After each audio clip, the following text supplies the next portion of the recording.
विठ्ठल श्री ज्ञानदेव तुकाराम पंढरीनाथ भगवान की जय। माऊली ज्ञानेश्वर महाराज की जय। जगद्गुरु श्री तुकाराम महाराज की जय। गुरुर्ब्रह्मा गुरुर्विष्णु गुरुदेवो महेश्वरः गुरु साक्षात् परब्रह्म तस्मै श्री गुरुवे नमः। अज्ञानतिमिरान्धस्य ज्ञानाञ्जनशलाकया चक्षुरुन्मिलितं येन तस्मै श्री गुरुवे नमः।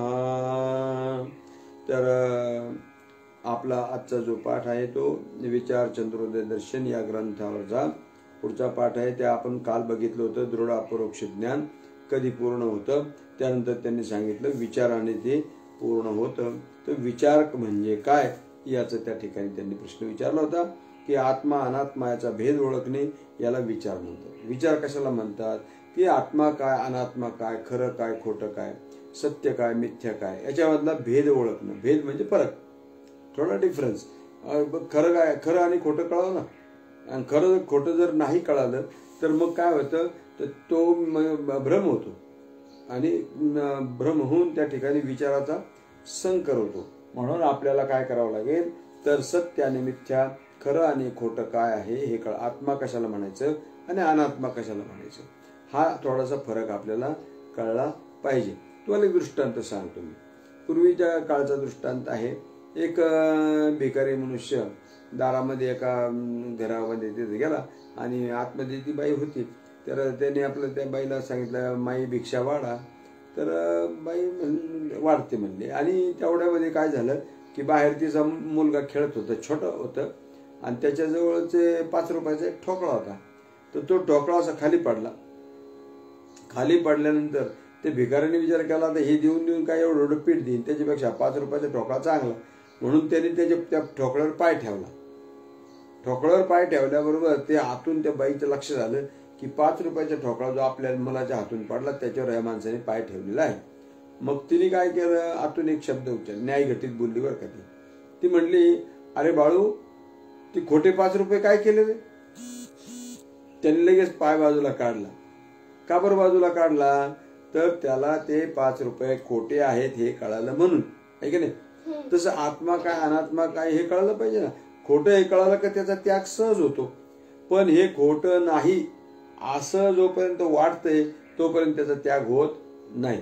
मग आपल्याला काय कळायला पाहिजे की हे खोटं आहे, मग आत्मा सत्य आहे आणि आता भिन्न ब्रह्म भिन्नम सर्व मिथ्या। ब्रह्म म्हणजेच आत्मा, आत्मा म्हणजेच सुख आणि सुख म्हणजेच देव, याच्यापेक्षा वेगळं काहीही नाही। म्हणून ते काय म्हणतात, आत्मा अनात्मा याचा भेद ओळखणे याला विचार म्हणतात। आपण काल विचाराचा पण विचार केलेला आहे। आता पुढचं म्हणतात असा विचार कोणापासून तो।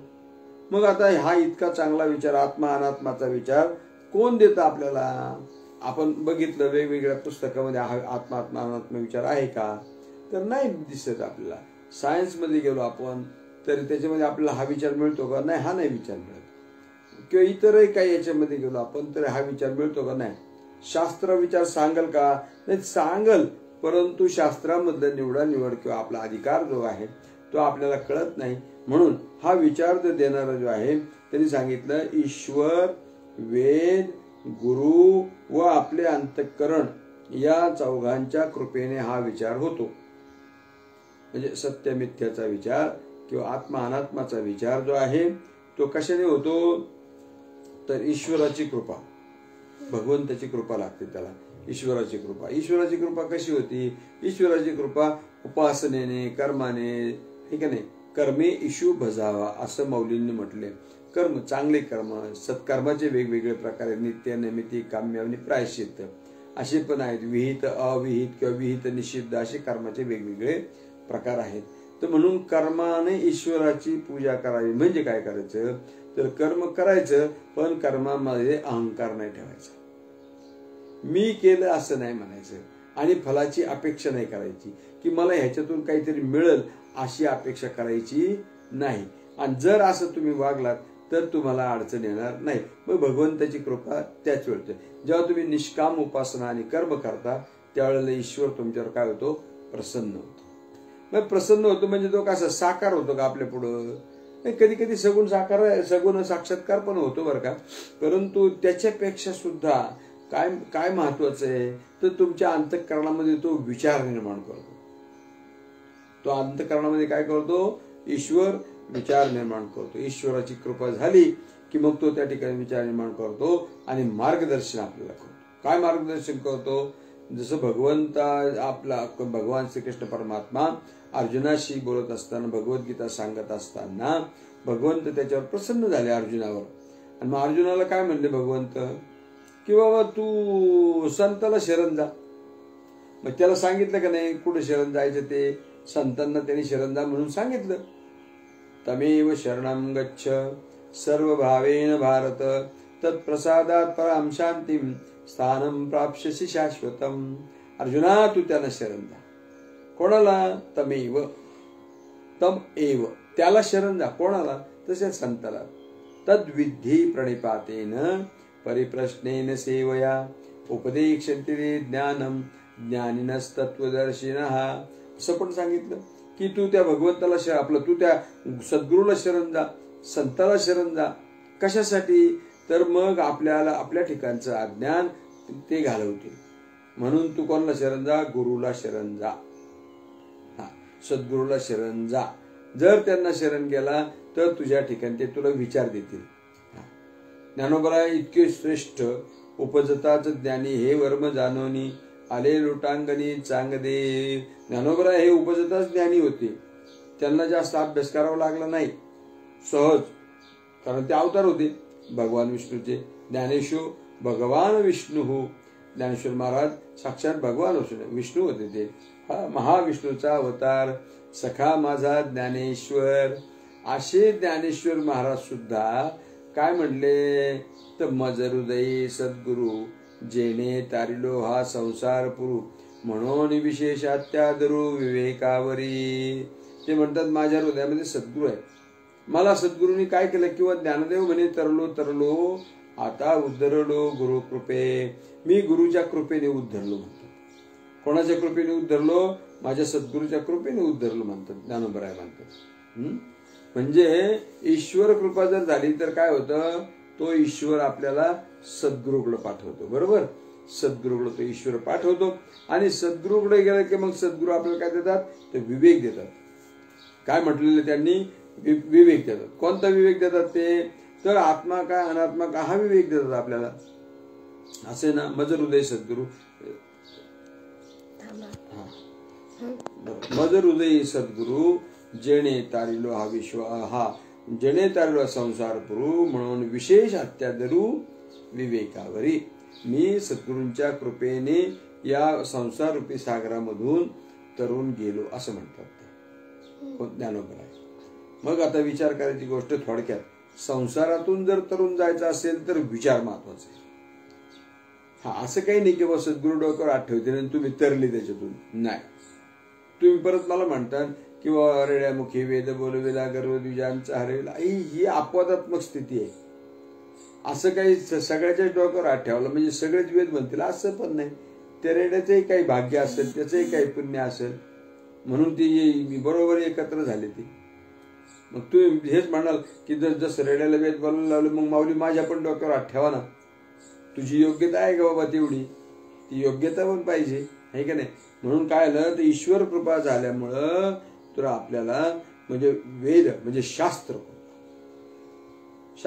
होते. शास्त्रकृपा झाली की गुरुकृपा होते. म्हणजे ईश्वराच्या कृपेने आपल्याला शास्त्र कळतं, ते मध्ये ते राहिलं होतं.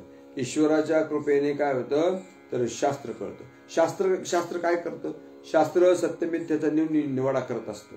शास्त्र तस्मात शास्त्रम प्रमाणांते कार्याकारी व्यवस्थित 17व्या अध्यायामध्ये म्हटलं माऊलींनी. माऊली फार छान सांगतात या श्लोकावरचं विवरण माऊली करतात. असं म्हणतात की शास्त्र म्हणेल ते सांडावे, ते राज्य ही तृण मानावे, घेववी ते विषहीन म्हणावे विरू. म्हणजे जे शास्त्रावर एवढी निष्ठा पाहिजे माणसाची की शास्त्र म्हणल ते करावं. शास्त्र जर म्हणल की तुम्ही आता देह सोडून द्यायचं. कारण का? शास्त्राने त्याच्या आपल्या शास्त्राने हे सांगण्यामध्ये काहीतरी आपलं कल्याण असलं पाहिजे, म्हणून शास्त्र आपल्याला तसं सांगतं. म्हणून शास्त्र महत्वाचे आणि मग तुम्हाला काय होतं, ईश्वराची कृपा होते, शास्त्र कृपा होते, नंतर तुमच्यावर काय होतं, गुरुकृपा होते. तर गुरुकृपा जी आहे ना ती सोपी नाही. एक वेळेला शास्त्र कृपा होईल, ईश्वर कृपा होईल, पण गुरुकृपा सगळ्यात अवघड आहे. कारण काय होतं, तर गुरुचं मन राखणं अवघड जातं. गुरुची सेवा करावी लागते. मग ती सेवा तन मन धन सर्वस्वाने ती सेवा कर.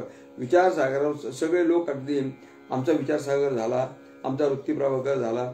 अरे हो बाबा, पण विचारसागरामधला तू तिसरा तरंग बघितला का?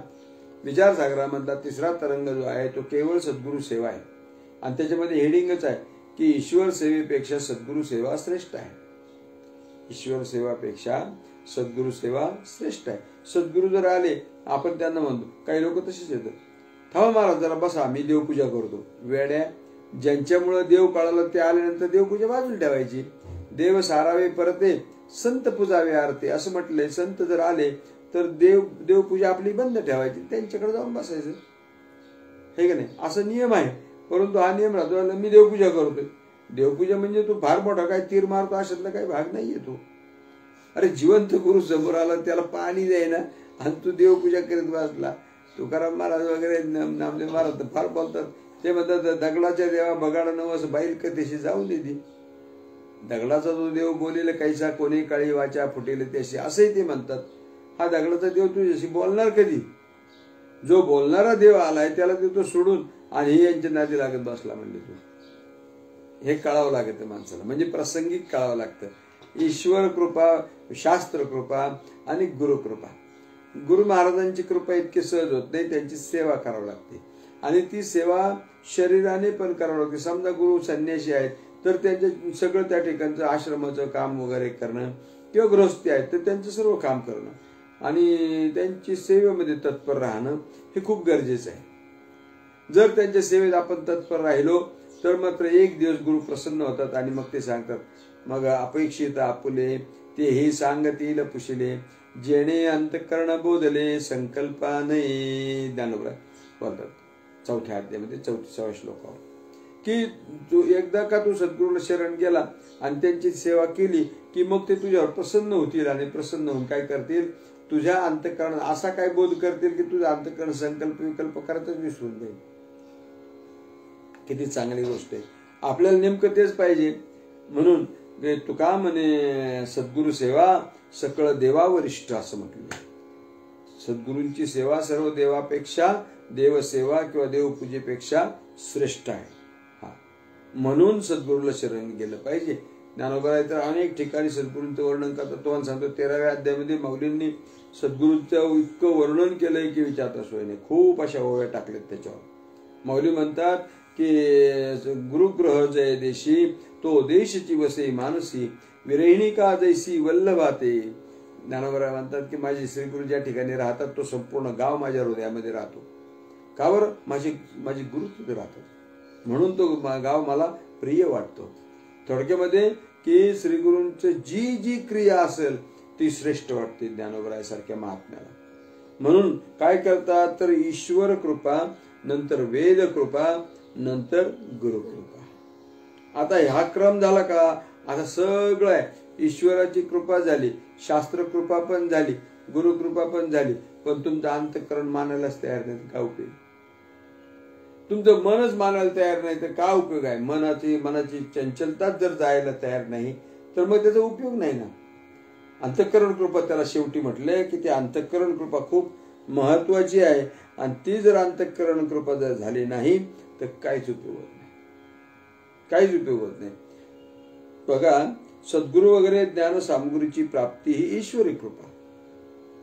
त्यानंतर शास्त्रार्थाच्या धारणेची शक्ती ही वेद कृपा आणि शास्त्र व आपला अनुभव यांना अनुसरून यथार्थ उपदेश करणे ही गुरुकृपा.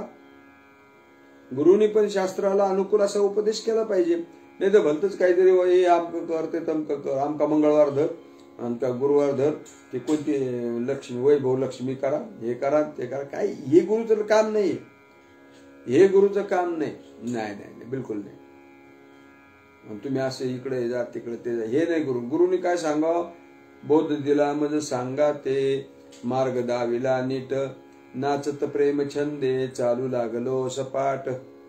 एका जनानी पावलो पंढरी पेठ.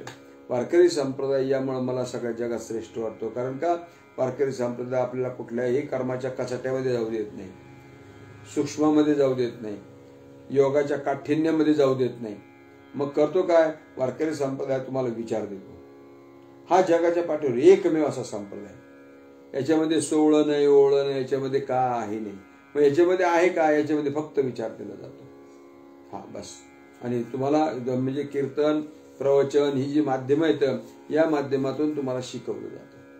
ही वारकरी संप्रदायाची खूप सुंदर पद्धत आहे. जगात इतकी चांगली पद्धत नाही.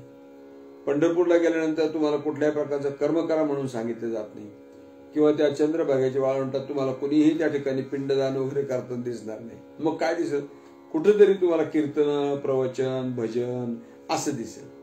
तेथे असे देव उभा, जैसी समचरणाची शोभा. किंवा दुसरा एक अभंग, एकची टाळी झाली चंद्रभागे वाळवंटी, माझा ज्ञानदेव गोपाळासी लाया वाटी.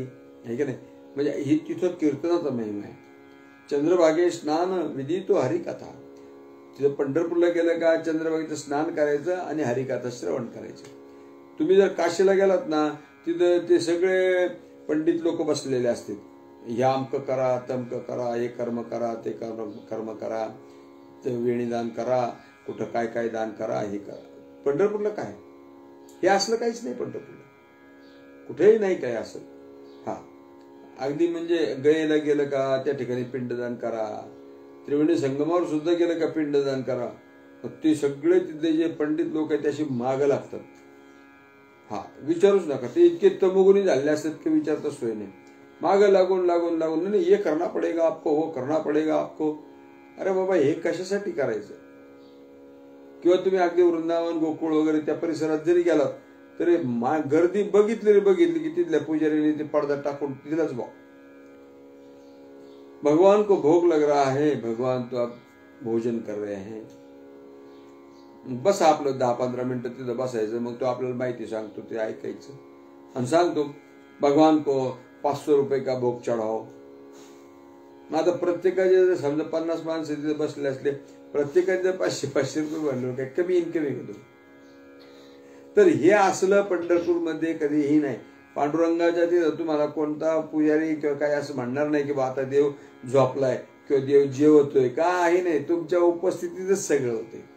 हा तुम्ही त्याचं दर्शनही घेता, त्याच वेळी त्याचं नैवेद्याचंही होते, त्याची दृष्ट काढणं होतं, सगळं होतं त्याचा विधी पण होतो. हा 24 तास तुम्ही कधी गेले का तिथे असे देव उभा, तो उभाच आहे.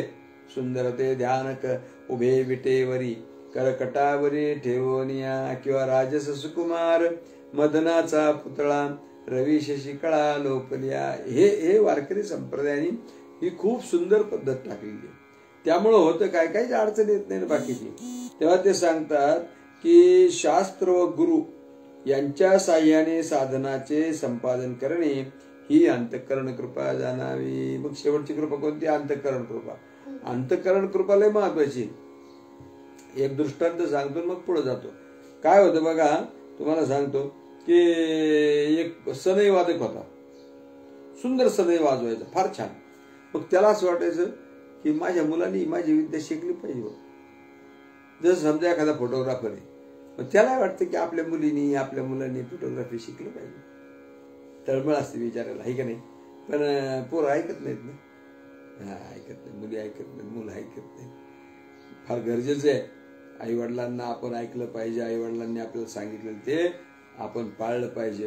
हा तुम्हाला सांगतो. म्हणून संस्काराची अत्यंत गरज आहे, फार गरज आहे. तुम्ही विचार करा, आता काय म्हटले तर व्यक्ती स्वातंत्र्य, पण ज्या आईवडिलांनी तुम्हाला 20 वर्षे सांभाळलेलं आहे, जीवाचं रान करून तुम्हाला त्यांनी त्या ठिकाणी सांभाळलेलं आहे, त्यांचा विचार द्यायचा सोडून नाही मला हाच मुलगा आवडला, मला तीच मुलगी आवडली आणि चालले पळून. अरे वेड्या, काय तर म्हणजे व्यक्ती स्वातंत्र्य. हे व्यक्ती स्वातंत्र्य, कृतज्ञता नावाची काही गोष्ट आहे का नाही, की उपकार त्यांनी आपल्यावर एवढे मोठे केले, त्यांच्या उपकाराची कधी जाणीव वगैरे काही ठेवायचं का नाही, का उगीच आपलं. म्हणून संवाद असणं गरजेचं आहे. घरामध्ये संवाद असला पाहिजे, एकमेकाशी प्रेमाने बोलता आलं पाहिजे, आपल्याला विचाराची देवाणघेवाण करता आली पाहिजे. म्हणून ते सांगतात की चौथी कृपा जी आहे ती अंतःकरण कृपा. तर तो सनई वादक जो होता त्याला असं वाटायचं आपल्या मुलांनी आपले सनई शिकावी, म्हणून तो मुलाला दररोज म्हणायचा, बाळू तू सनई शिक बा, मला नाही आवडत. काय करावं, त्याला इतका राग आला. एक दिवस त्यांनी काय केलं की ती सनई घेतली आणि त्याला असं उताना पाडला. त्या पोराला उताना पाडला, त्याच्या छातीवर बसला आणि ती सनई त्याच्या तोंडात कोंबली. वाजव. मी फुंकणारच नाही. मी फुंकणारच नाही. आता तुम्ही विचार करा, जर त्याने फुंकलीच नाही ती सनई वाजल कशी? दृष्टांत संपला. मुद्दा असा आहे, अंतःकरणात जर तयार नाही तर ती कसं काय पुढचं कार्य होईल? होणार नाही. म्हणून अंतःकरणाची अनुकूलता लागते. आपण पाठाला बसलो, आपण चिंतनाला बसलो, त्यावेळेस आपलं अंतःकरण पण अनुकूल पाहिजे. म्हणजे अंतःकरणाला वाटलं पाहिजे की आपण हे ऐकावं म्हणून. जवळ नाही चित्त काय मांडिले प्रेत, तुकाराम महाराज म्हणतात.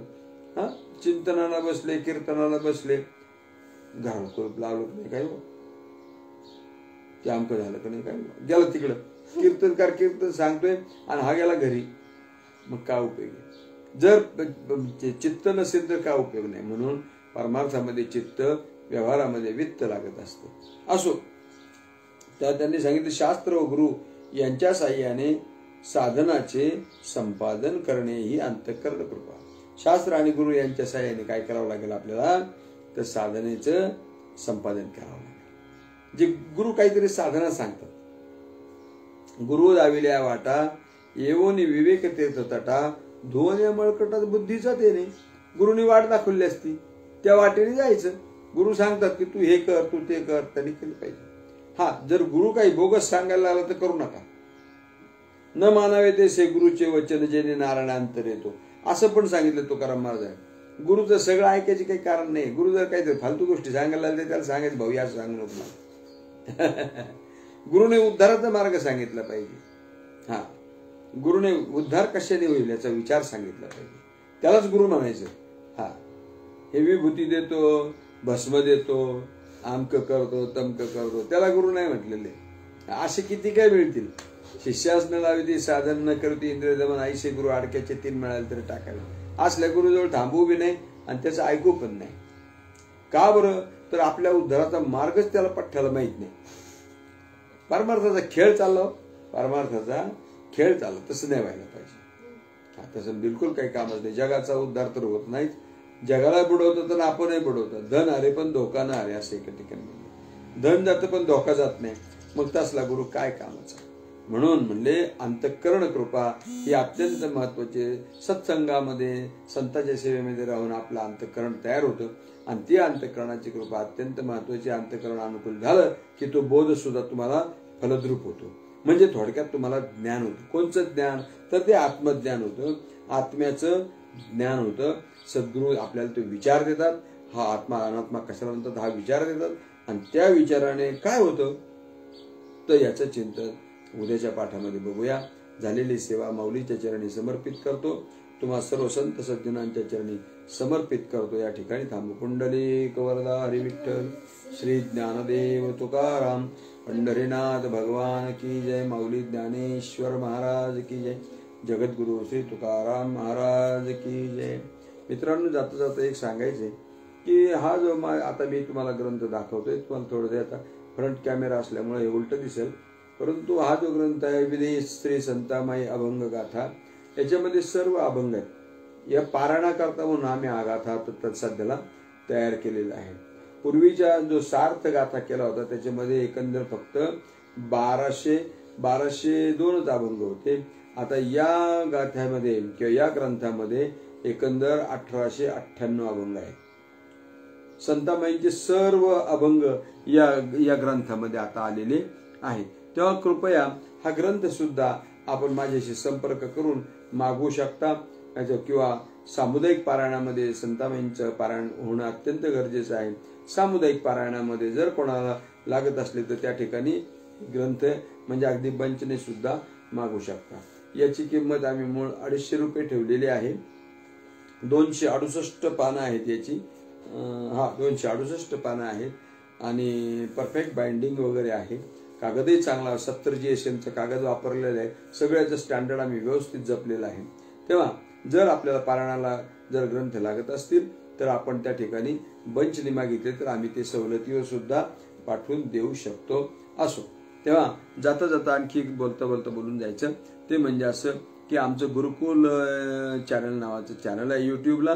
त्या चॅनलला आपण सबस्क्राईब करा आणि घंटीच्या आयकॉनवर क्लिक करा, म्हणजे मग आपल्याला सर्व नोटिफिकेशन्स मिळतील. असं. ओम तत्सत.